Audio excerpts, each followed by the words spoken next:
Hello everyone, সবাই কেমন আছেন? নিশ্চয়ই খুবই ভালো আছেন।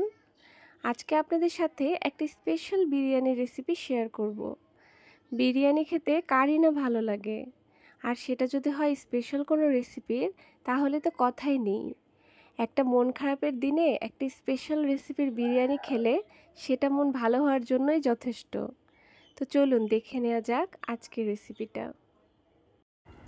আজকের এই স্পেশাল বিরিয়ানিটির নাম হচ্ছে দম বিরিয়ানি।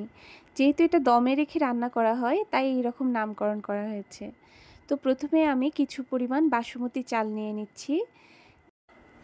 এতে কিছু পরিমাণ পানি দিয়ে প্রায় আধা ঘন্টার মতো এটা ভিজিয়ে রেখে দিব। রান্না করতে যে যে উপকরণগুলো দরকার সবগুলো এক নজরে দেখে নিচ্ছি। প্রথমেই মাংসে দিয়ে নিচ্ছি আদা বাটা, এরপর একে একে দিয়ে নিব রসুন বাটা, টক দই, দিয়ে দিচ্ছি পরিমাণ মতো লবণ, মরিচের গুঁড়ো, হলুদের গুঁড়ো, জিরের গুঁড়ো, গরম মশলা আর বিরিয়ানি মশলা। সবগুলো উপকরণ পরিমাণ মতো দিয়ে নিলাম। এখন সবগুলো উপকরণ দেওয়ার পরে খুব ভালোভাবে সবগুলো মাখিয়ে নিচ্ছি মাংসের সাথে, যেন প্রতিটি মাংসে সবগুলো মশলা খুব ভালোভাবে মিক্স হয়ে যায়।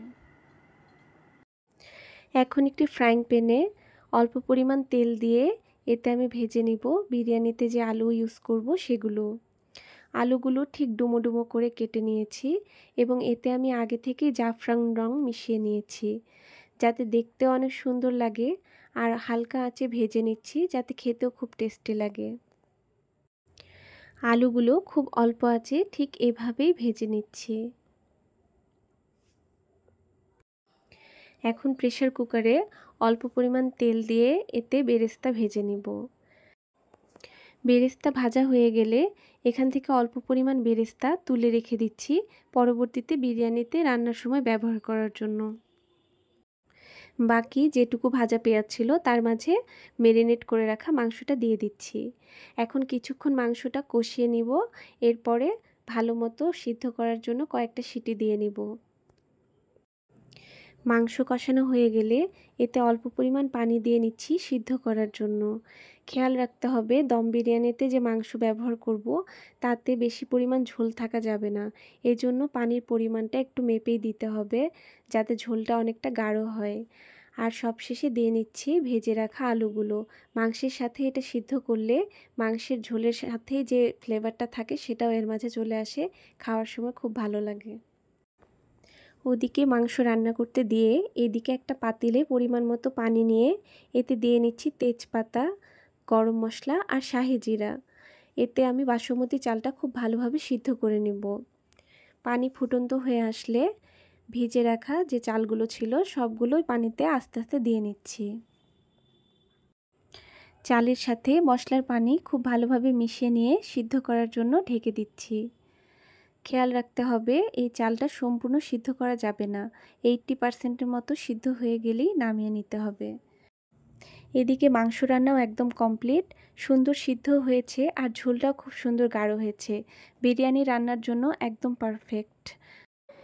বিরিয়ানিটা দমে রান্নার জন্য একটা হাঁড়িতে সম্পূর্ণ মাংসটা ঢেলে নিচ্ছি আর এর ওপরে 80% সিদ্ধ করে রাখা যে বাসমতি চালগুলো ছিল সেগুলো খুব সুন্দরভাবে সাজিয়ে দিলাম। এখন সম্পূর্ণ ভাত দেওয়া হয়ে গেলে এর ওপরে ভেজে রাখা যে বাকি বেরেস্তাগুলো ছিল সেগুলো ছড়িয়ে দিচ্ছি। আর সিদ্ধ করে রাখা যে আলুগুলো ছিল সেগুলো একে একে সম্পূর্ণ ভাতের উপর দিয়ে দিলাম। এখন কিছু পরিমাণ আলু বোখারা সবগুলো ভাতের উপরে আবারও সাজিয়ে দিচ্ছি।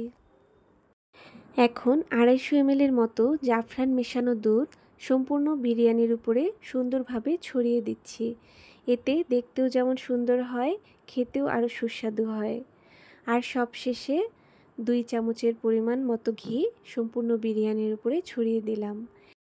এখন সম্পূর্ণ বিরিয়ানিটি সব কিছু দিয়ে কমপ্লিট করার পরে ফয়েল পেপার দিয়ে খুব সুন্দরভাবে ঢেকে দিচ্ছি।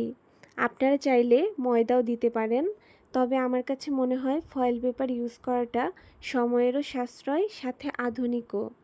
এখন বিরিয়ানির ওপরে একটা ঢাকনা চাপা দিয়ে দিলাম আর এটা খুব অল্প পরিমাণ আঁচ দিয়ে রাখলাম। আপনাদের দেখিয়ে দিচ্ছি কি পরিমাণ আঁচে রাখতে হবে।